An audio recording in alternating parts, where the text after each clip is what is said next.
Hey, this is Andrew Brown from Exam Pro, and we are taking a look at reserved instances, also known as RI. And this is a bit of a complex topic, but if we do get through it, it's going to serve you well through multiple AWS certifications. So let's give it a bit of attention here. So RI is designed for applications that have a steady state, predictable usage, or required reserve capacity. So the idea is that you are saying to AWS, I'm going to make a guaranteed commitment saying this is what I'm going to use, and I'm going to get savings because AWS knows that you're going to be spending that money, okay? So the idea here is that the reduced pricing is based on this kind of formula where we have term, class offering, the RA attributes, and payment options. Technically, the RA attributes don't exactly factor into it, other than the fact that an RA attribute could be like the instance type size, but I'm going to put that in the formula there just because it is an important component. So let's take a look at each of these components of the formula to understand how we're going to save. So the first is the term. So the term, the idea here is the longer the term, the greater the savings. So you're committing to a 1 year or 3 year contract with AWS. And one thing you need to know is that these do not renew. So at the end of the year, the idea is that you have to purchase again. And when they do expire, your instances are just going to flip back over to on-demand with no interruptions to service.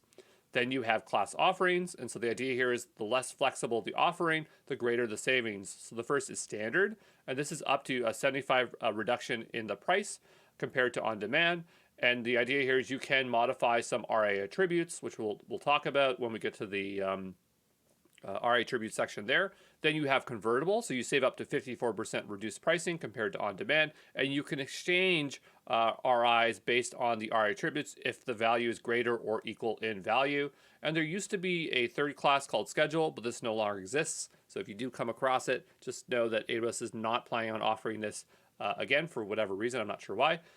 Then there are the payment options. So the greater upfront, the greater the savings. So here we have all upfront. So full payment is made at the start of the term. Partial upfront, so a portion of the cost must be paid upfront, and the remaining hours in the terms are billed at a discounted rate. And then there's no upfront, so you are billed at a discounted hourly rate for every hour within the term, regardless of whether the reserved instance is being used. And this is really great, this last option here, because basically you're saying to AWS, you're saying like, I'm just going to pay my bill as usual, but I'm going to just tell you what it's going to be, and I'm going to save money. So if you know that you're going to be using a T2 medium for the next year, you can do that, and you're just going to save money, okay?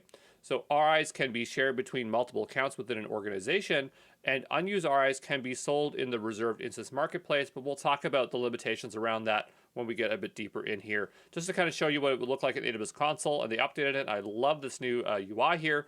The idea here is you're going to filter based on your requirements, and that's going to show you RIs that are available, and then you'll just choose the desired quantity. You can see the pricing stuff there. You're going to add it to cart. You're going to check out, and that's how you're going to purchase it, okay?